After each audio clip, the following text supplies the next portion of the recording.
In a time of great turmoil for the people of Israel, 3 babies were born in different families, yet with intertwined destinies. It was the year 620 BC, and the kingdom of Judah was under threat from neighboring powers. Babylon, led by King Nebuchadnezzar II, was advancing towards Jerusalem, and uncertainty hung over the people. Hananiah, Mishael, and Azariah were born into devout and influential families in Jerusalem. Their parents, men of faith and wisdom, knew the hardships their nation would face, but also believed in the promises God had made to his people. Each of the 3 boys had a distinct family background, but all shared a heritage that would prepare them for the great trials that lay ahead. Hananiah, the son of a spiritual leader in Jerusalem, Hananiah was raised with a deep sense of justice and reverence for God.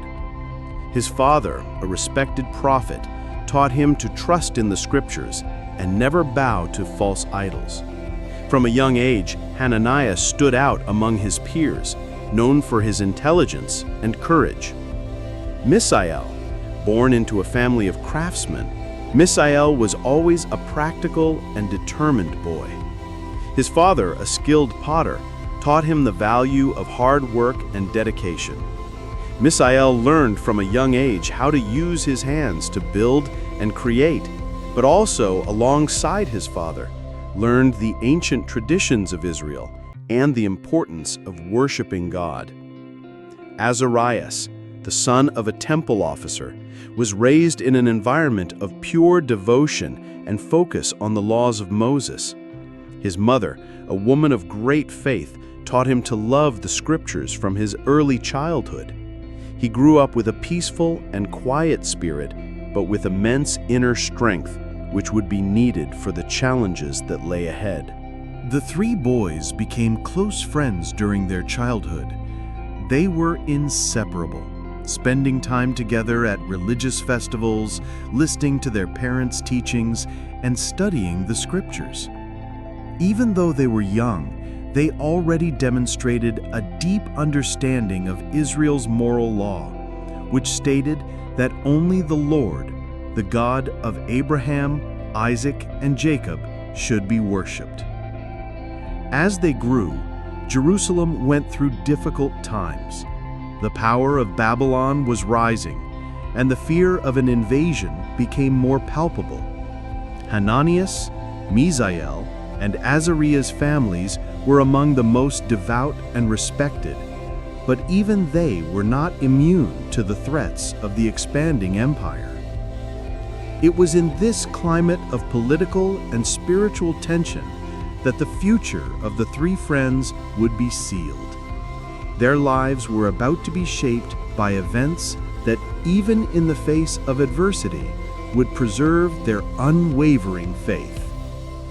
Time passed, and the feared Babylonian army finally approached Jerusalem. King Nebuchadnezzar, with his overwhelming military power, invaded the city. The war brought destruction and fear. Jerusalem, the holy city, was taken. The temple was looted, and many of its inhabitants were captured and taken to Babylon, including the families of Hananiah, Mishael, and Azariah. The fate of the 3 friends would change forever. With the city destroyed and their families separated, the 3 boys were chosen from among the other young noble Israelites who possessed qualities that pleased the Babylonian king: intelligence, strength, and appearance. They were taken to Babylon, where they would prepare for a new life under the Babylonian regime, but never relinquishing their faith in God. The 3 young men were now part of a select group of Israelites chosen to serve in the court of King Nebuchadnezzar. They were brought to the great city of Babylon, a metropolis of unmatched splendor, with its imposing palaces and temples dedicated to pagan gods. Upon arrival, they were introduced to the customs and culture of Babylon, but the order was clear. They had to learn the language and sciences of the Babylonians to better serve the king.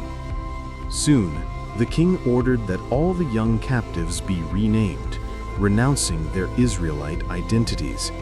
Hananiah would become Shadrach, Mishael would be called Meshach, and Azariah would be known as Abednego.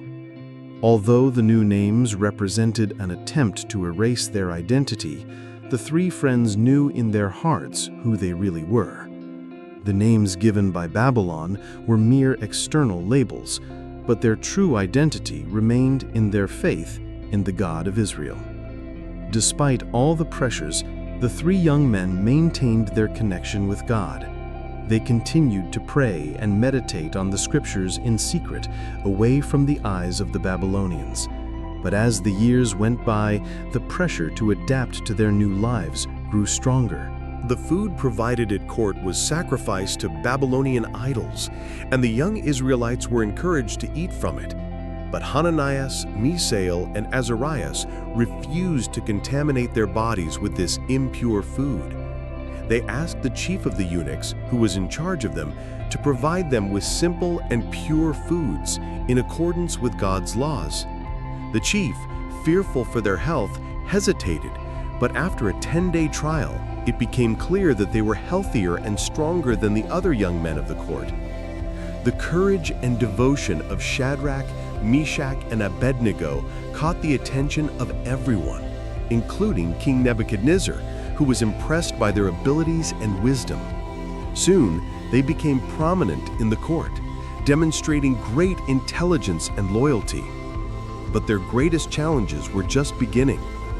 Even though Babylon was a place of great wealth and power, it was also a place of idolatry.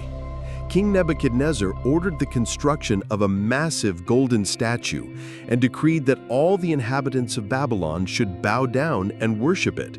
Anyone who refused would be thrown into a fiery furnace.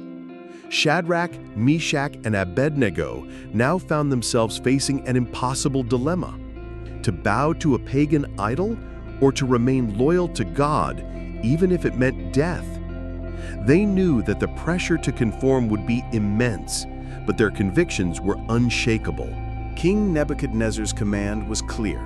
At the sound of the trumpet and other musical instruments, all the inhabitants of Babylon were to bow down and worship the golden statue he had created.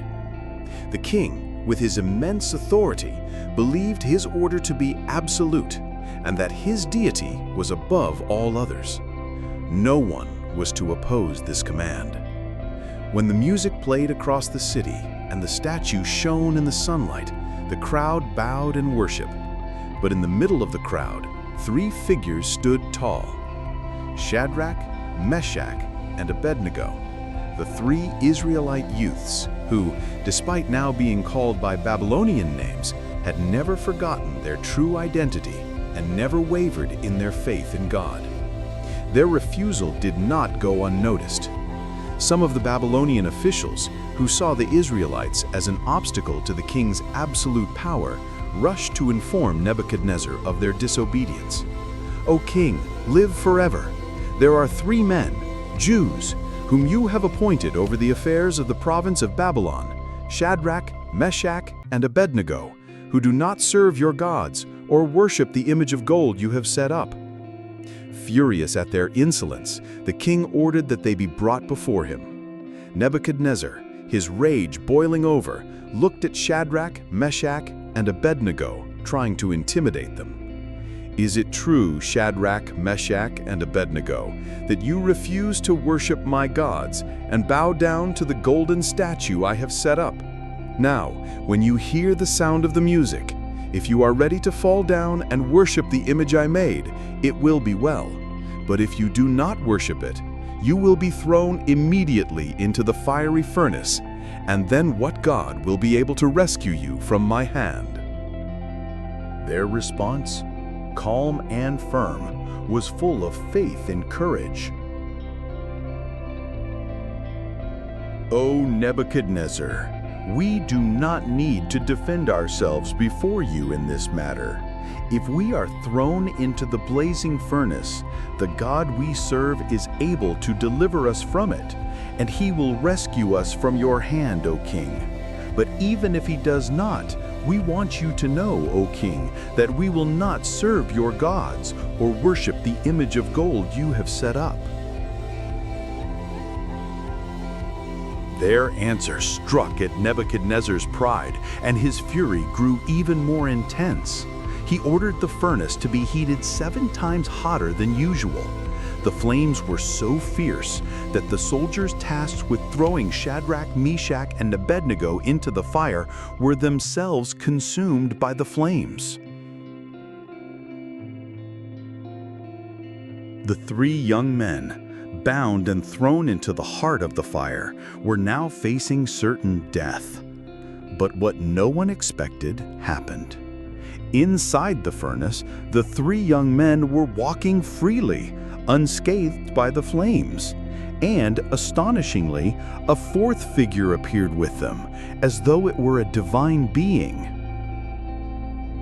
Nebuchadnezzar, staring from his palace window, saw this and leaped from his throne in astonishment.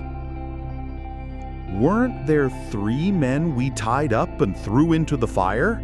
But I see 4 men walking around in the fire, unbound and unharmed, and the 4th looks like a son of the gods." Immediately, the king commanded that the 3 men be brought out of the furnace. When they emerged, everyone saw that not a hair on their heads was singed. Their clothes were completely intact, and they didn't even smell of smoke. Nebuchadnezzar, overwhelmed by the miracle, declared, "Praise be to the God of Shadrach, Meshach, and Abednego, who has sent his angel and rescued his servants." They trusted in him and defied the king's command, and were willing to give up their lives rather than serve or worship any god except their own. Therefore, I decree that the people of any nation or language who say anything against the God of Shadrach, Meshach, and Abednego be cut into pieces, and their houses be turned into piles of rubble, for no other god can save in this way.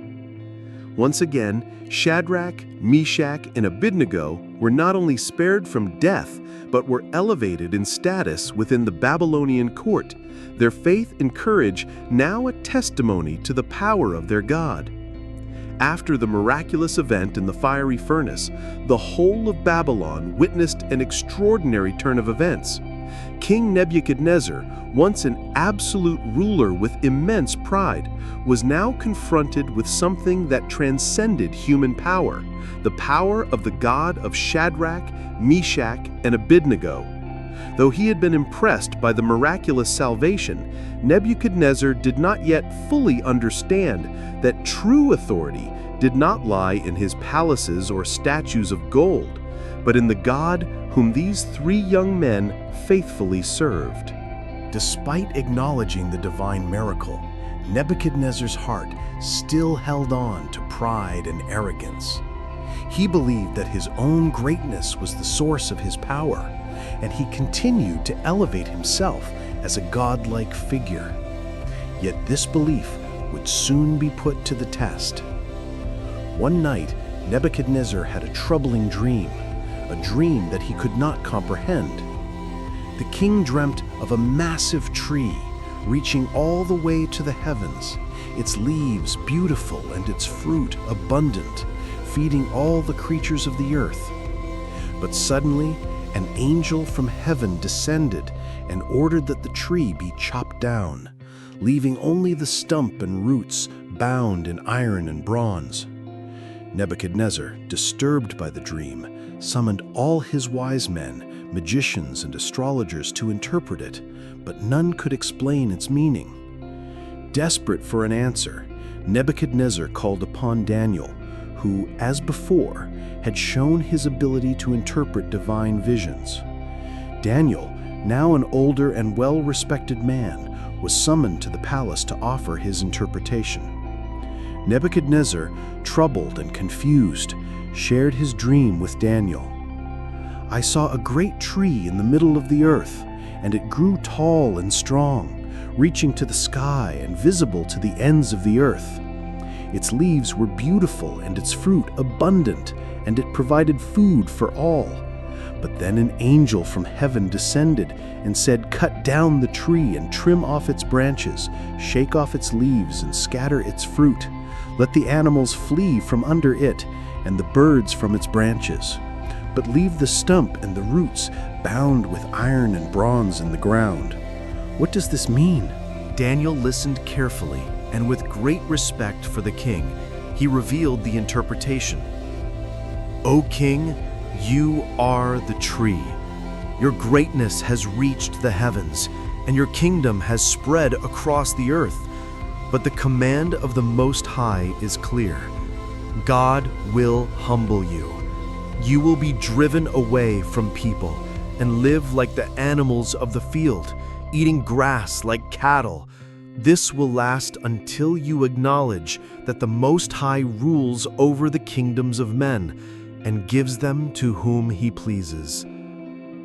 Daniel, aware of the severity of the king's situation, urged him to repent. "King, if you humble yourself and turn from your wicked ways, perhaps God will relent and spare you from this judgment." Nebuchadnezzar, though deeply shaken by the interpretation, did not immediately heed Daniel's warning. He continued to live with a sense of grandeur, believing that his reign and power were untouchable. His arrogance blinded him to the true sovereignty of God. The fall of Nebuchadnezzar. A year later, Nebuchadnezzar was strolling on the roof of his royal palace in Babylon, gazing at the magnificent city he had built.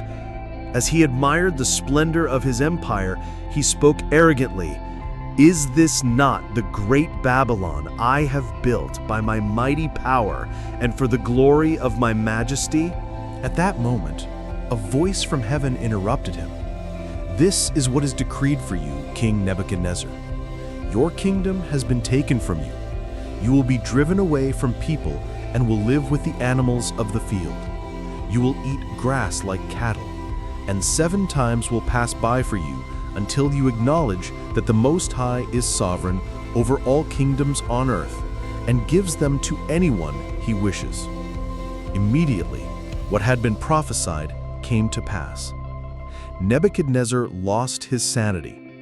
He was cast out from the palace and lived like an animal for 7 years. His hair grew long, like the feathers of an eagle, and his nails became like claws. He ate grass and wandered among the beasts of the field, completely disconnected from the world he had once ruled. The restoration of Nebuchadnezzar. At the end of the 7 years, Nebuchadnezzar's reason returned to him. He looked up to heaven and acknowledged the sovereignty of God. "Now I, Nebuchadnezzar, praise and exalt and glorify the King of heaven, because everything he does is right, and all his ways are just. Those who walk in pride he is able to humble." Nebuchadnezzar's sanity was restored, and so was his kingdom. His advisors and officials were quick to welcome him back, and the people rejoiced at the king's return to his throne. But this time, Nebuchadnezzar ruled with humility and wisdom, recognizing that all power ultimately came from God. He no longer saw himself as the ultimate ruler, but as a servant of the true King of heaven. Nebuchadnezzar's reign, though still mighty, was now marked by a deep reverence for the God of Shadrach, Meshach, and Abednego. His declaration of faith echoed across his kingdom. There is no other God who can save in this way. After the miraculous restoration of King Nebuchadnezzar and his acknowledgement of the Most High, Babylon entered a period of prosperity and peace. The king, now humbled, ruled wisely and with a sense of justice. Yet, even with the kingdom flourishing, new challenges began to rise for Shadrach, Meshach, and Abednego. Though the kingdom of Babylon was no longer a place of blatant idolatry, it remained a city of great wealth, and Babylonian culture was still strongly steeped in the worship of false gods. The king's decree to honor the God of Shadrach, Meshach, and Abednego had made an impact, but idolatry persisted among the people. While the king had recognized the true God, many others still bowed to idols and false deities. Shadrach, Meshach, and Abednego, now in the later years of their lives, had become not only leaders of the Jewish exiles in Babylon, but also steadfast examples of faith and courage. Their reputation as faithful men of God spread far beyond the borders of the Babylonian Empire. Yet, as respected as they were, their devotion to the one true God would soon be tested again. The rise of new powers and challenges. While the reign of Nebuchadnezzar was characterized by a more tolerant attitude toward the Jewish faith, the new regime under his successors did not share the same understanding. The next king, Belshazzar, Nebuchadnezzar's son, proved to be very different from his father. Belshazzar was young, impulsive, and full of arrogance, much like the earlier Nebuchadnezzar had been. His reign, marked by extravagance and pride, was about to face a crisis that would further test the faith of Shadrach, Meshach, and Abednego. In the midst of Belshazzar's decadent reign, a new challenge arose. The king, in an act of great pride and disrespect for the God of Israel, ordered that the sacred vessels taken from the Jerusalem temple during the Babylonian conquest be brought out and used in a drunken feast.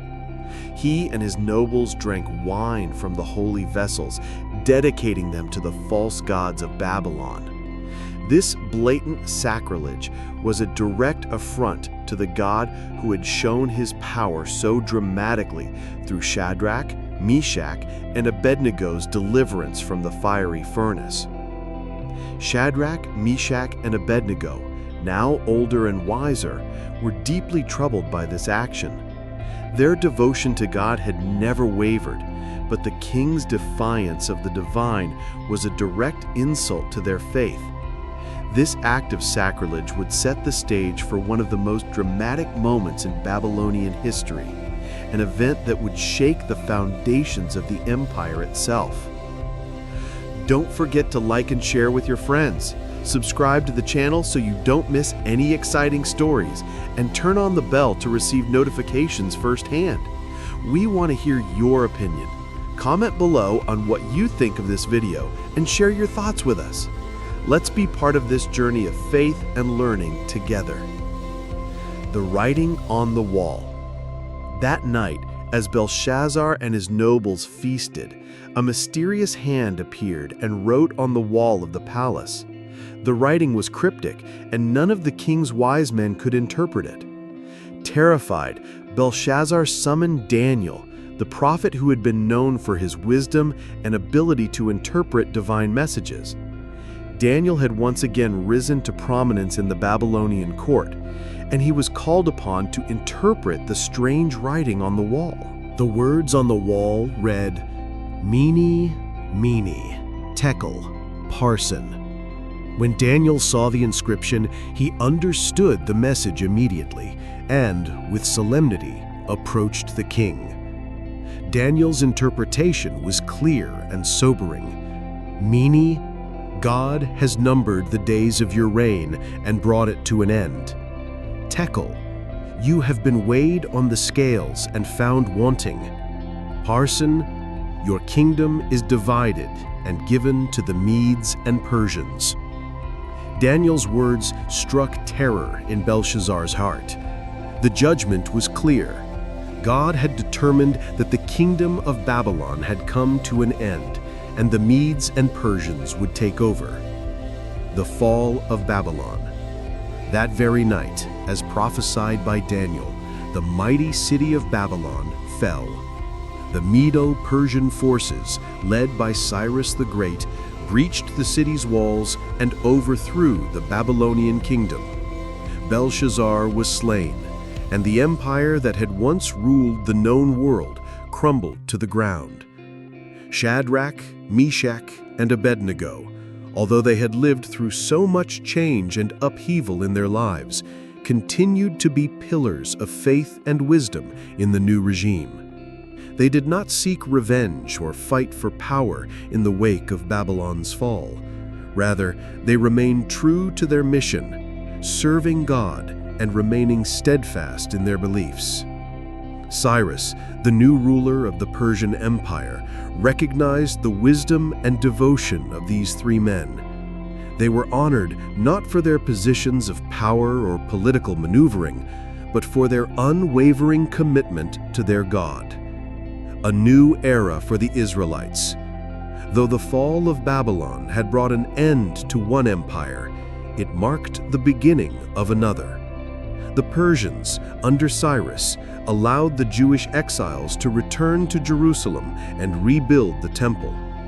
While Shadrach, Meshach, and Abednego did not return to their homeland, their lives had been a testament to the faithfulness of God. Through their obedience, they had impacted not only their generation, but the generations that would come. The return of the exiles to Jerusalem was an important turning point, but the influence of Shadrach, Meshach, and Abednego continued to reverberate throughout the Jewish community in Babylon, and their story was told for centuries as an example of true faith, perseverance, and trust in God's sovereignty. After the fall of Babylon and the rise of the Persian Empire, the Israelites found themselves facing a new political reality. King Cyrus, who had conquered Babylon, was a ruler of remarkable wisdom and compassion. His decree allowed the Jewish exiles to return to Jerusalem and rebuild the temple of God. While many of the Israelites eagerly took up this opportunity to return to their homeland, Shadrach, Meshach, and Abednego, now older and wiser, chose to remain in the land of their exile. Although they had survived the destruction of their beloved city and the eventual fall of Babylon, they knew that God's faithfulness did not depend on their geographical location. They had witnessed His power and protection firsthand, and their faith in Him remained unshaken. They continued to serve the Persian rulers with integrity, offering counsel when needed, and living lives that were a testament to God's sovereignty, even in a foreign land. The appointment of Darius.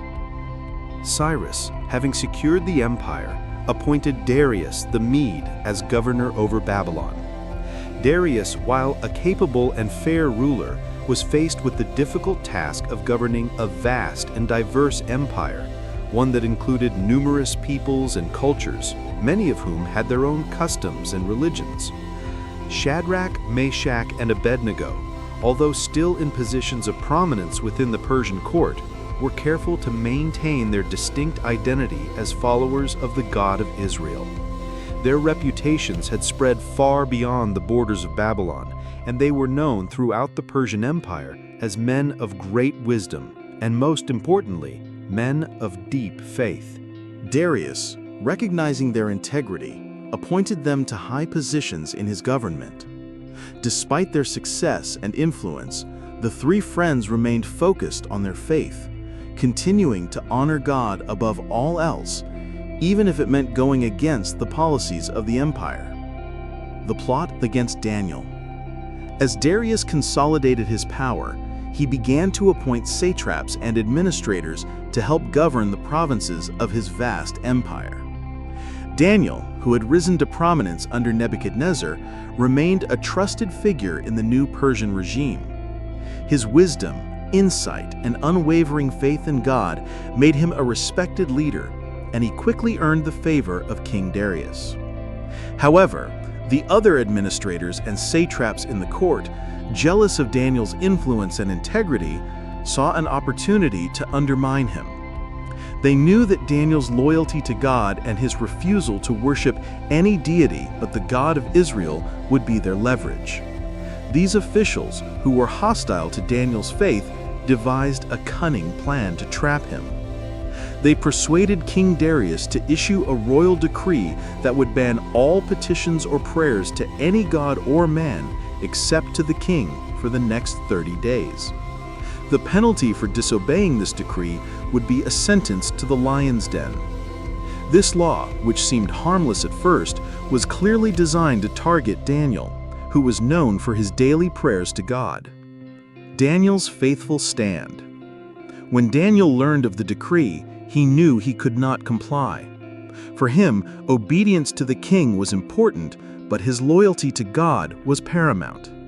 He continued his regular practice of praying 3 times a day, with his windows open towards Jerusalem, just as he had always done.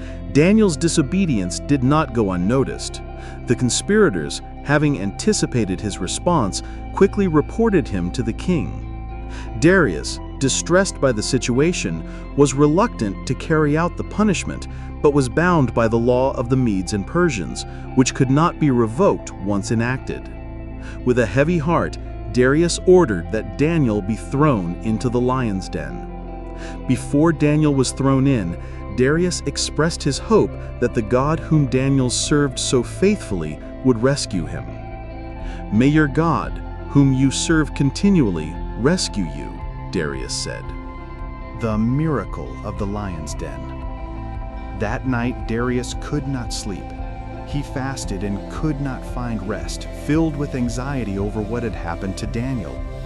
At dawn he hurried to the lion's den and called out to Daniel in a voice full of concern. "Daniel, servant of the living God, has your God, whom you serve continually, been able to rescue you from the lions?" To his astonishment, Daniel replied, "O king, live forever. My God sent his angel, and he shut the mouths of the lions. They have not hurt me, because I was found innocent in his sight. Nor have I ever done anything wrong before you, O king." Overjoyed, Darius ordered that Daniel be lifted from the den. When they examined him, they found that he was unharmed, not a scratch on him. The miracle was undeniable. The lions, which had been so fierce that they had devoured the men who had conspired against Daniel, had not touched him. The proclamation of Darius. Darius, witnessing this miraculous deliverance, was filled with awe and reverence for Daniel's God. He issued a new decree across the empire, declaring that all people must fear and reverence the God of Daniel. For he is the living God, and he endures forever. His kingdom will not be destroyed, his dominion will never end. He rescues and he saves. He performs signs and wonders in the heavens and on the earth. He has rescued Daniel from the power of the lions. Daniel was then elevated to an even higher position in the kingdom, and the conspirators who had plotted against him were thrown into the lion's den, where they met their end. After the dramatic events of Daniel in the lion's den, the Persian Empire began to settle into its rule, with King Darius at the helm. The influence of Shadrach, Meshach, and Abednego, now seasoned in the ways of Babylon and Persia, remained an enduring testimony to the faithfulness and power of the God of Israel. Despite the peaceful rise of Persia, Shadrach, Meshach, and Abednego continued to live as faithful servants of the true God, serving in high positions within the new regime. Meanwhile, Babylon, the once mighty empire that had ruled over much of the known world, was falling into decline. The great city, known for its opulence and power, was no longer the center of influence it once was.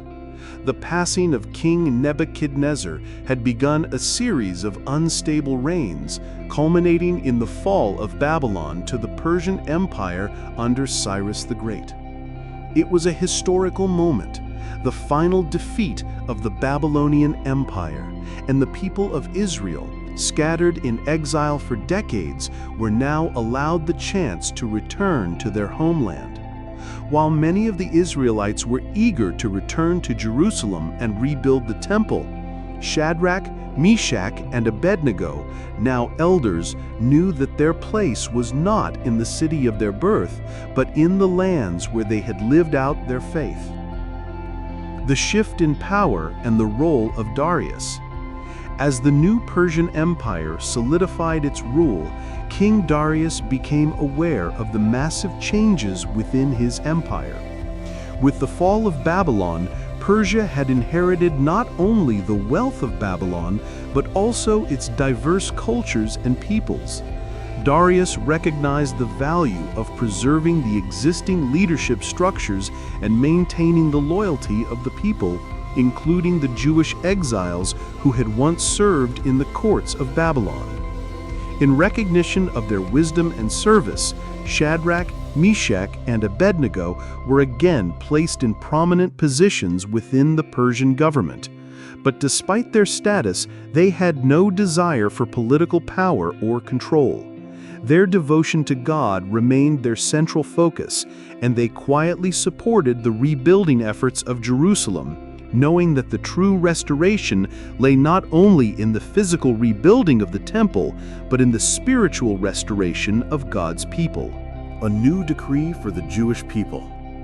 In the early days of the Persian Empire, Darius issued a decree that allowed the exiled Jewish people to return to Jerusalem and rebuild the temple.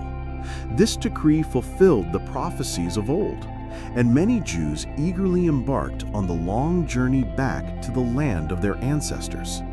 For Shadrach, Meshach, and Abednego, this was a significant moment, as it marked the beginning of a new chapter for the Jewish people. However, while most of the exiled Jews returned to their homeland, Shadrach, Meshach, and Abednego, now elderly men, chose to remain in Babylon. They had made a life there, and their mission was not yet complete. They had become pillars of faith in the foreign land, guiding their fellow Israelites in exile, teaching them how to live according to God's will, even in a pagan society. Though they were not physically returning to Jerusalem, they continued to pray for the restoration of their people.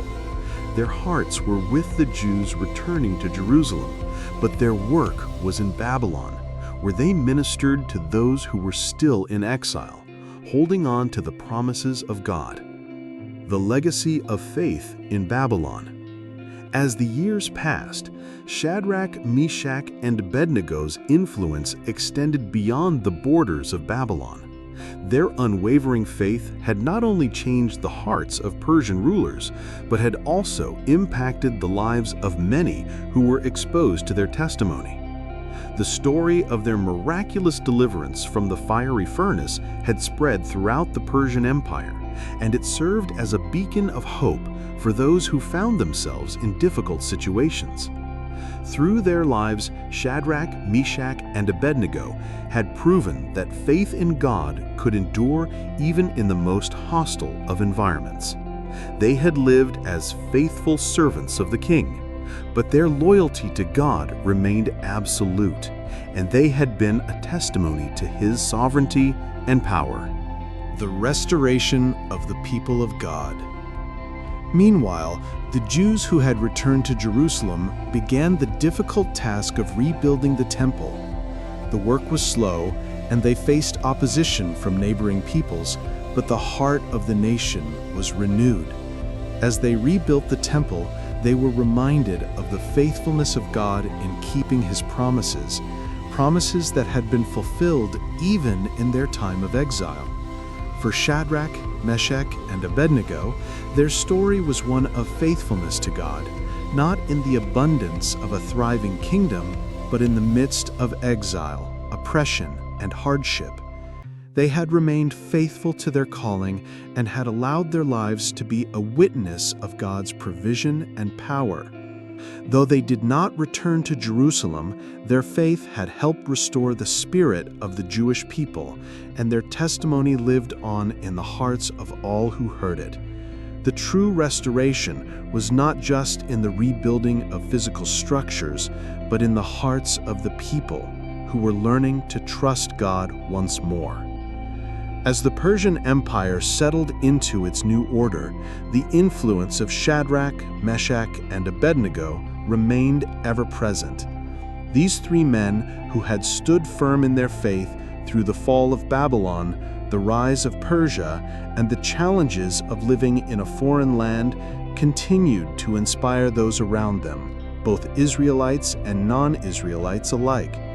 Their example of unwavering loyalty to the God of Israel was a powerful testimony to all who encountered them.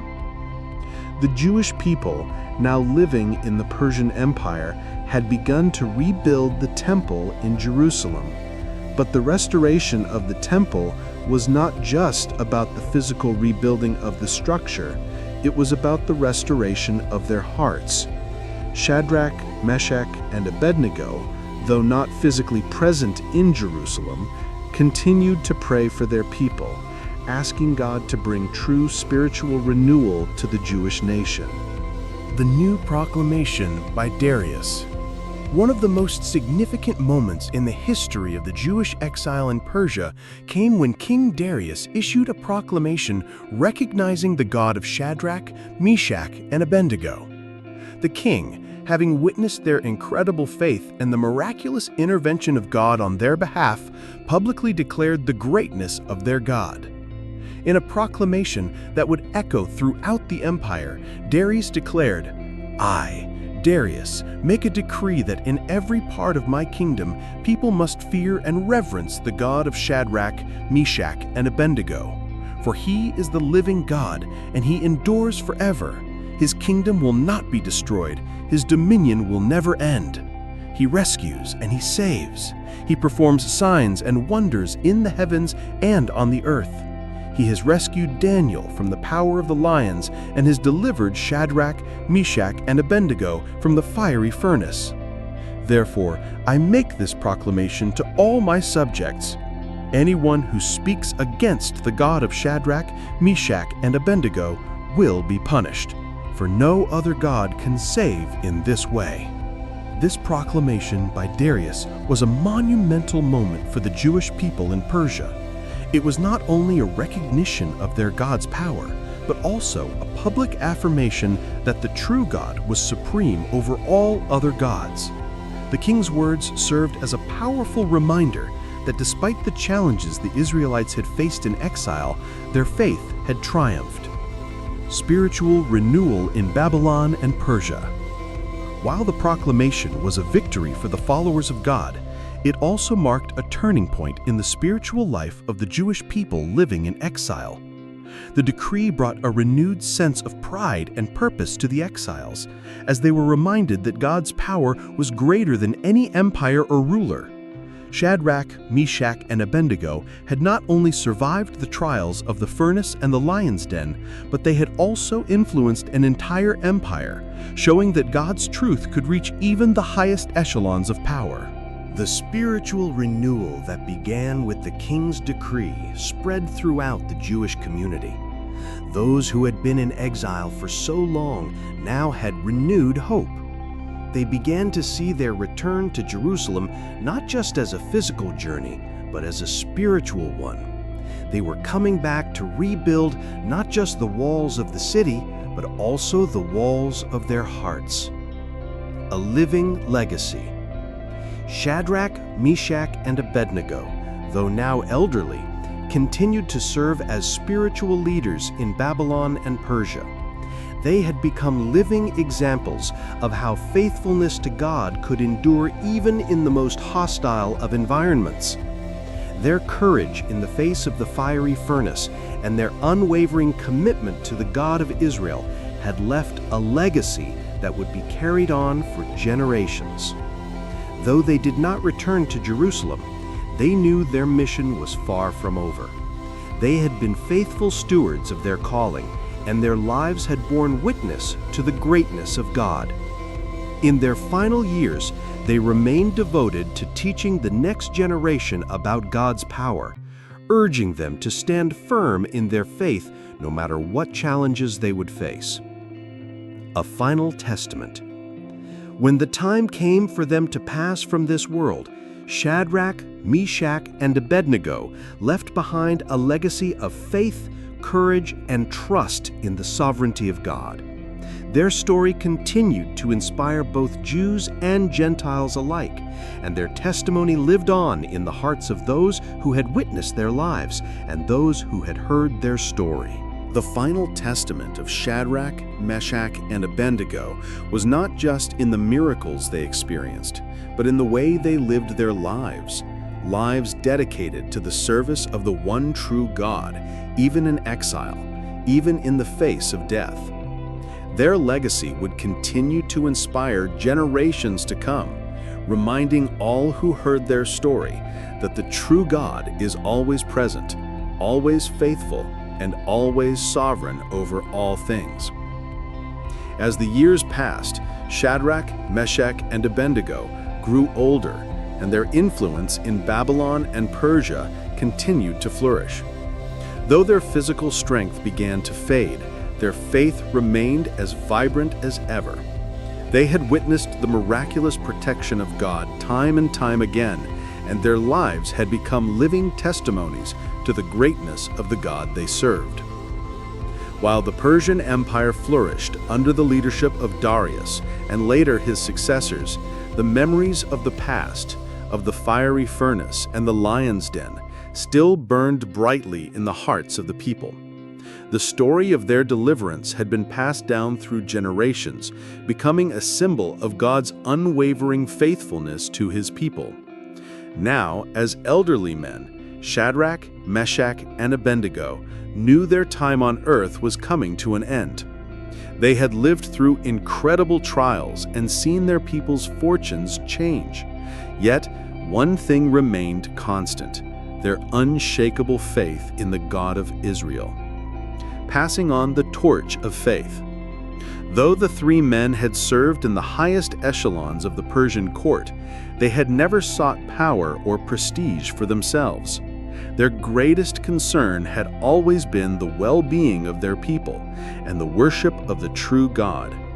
They continued to mentor and guide the younger generation of Israelites living in exile, teaching them not just about the laws and rituals of their faith, but about living boldly in a world that was often hostile to their beliefs.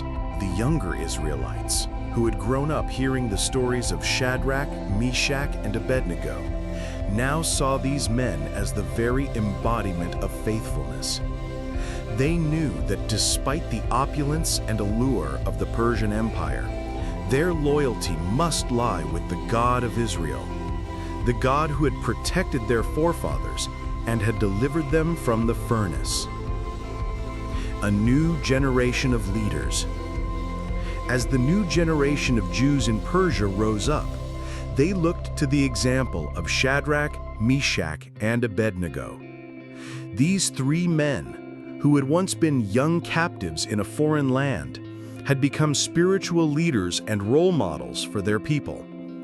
Their steadfastness in the face of idolatry, their courage to stand up to kings and rulers, and their unwavering belief in God's power to save had left an indelible mark on the hearts of those who followed them. Though Shadrach, Meshach, and Abednego did not return to Jerusalem, their legacy was intertwined with the spiritual restoration of the Jewish people. The rebuilding of the temple in Jerusalem, the reestablishment of worship, and the revival of faith among the Israelites were all part of the restoration that these men had helped to bring about. They had not only survived the trials of exile, but had actively shaped the faith of the Jewish people in the lands of their captivity. Their example was a beacon for all those who were struggling to live out their faith in a foreign land. The end of an era. When Shadrach, Meshach, and Abednego finally passed from this life, they did so peacefully, knowing they had completed the work God had given them. Their passing marked the end of an era, but their legacy would continue for generations to come. They had lived not for themselves, but for the glory of God, and their legacy would forever be woven into the fabric of Israel's history. King Darius, who had been so deeply influenced by their faith, mourned their passing. He recognized that they had been more than advisors to him. They had been true servants of God, men whose faithfulness had helped guide the empire. Darius honored them with a public memorial, declaring that their story would be passed down to all future generations, not only of Israel, but of all nations, as an example of courage, faith, and the power of the God they served.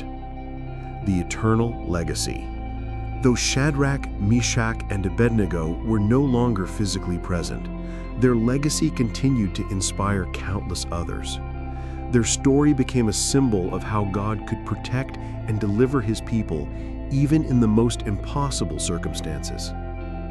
Their faith had transcended the boundaries of a single nation, reaching the hearts of all who heard their story.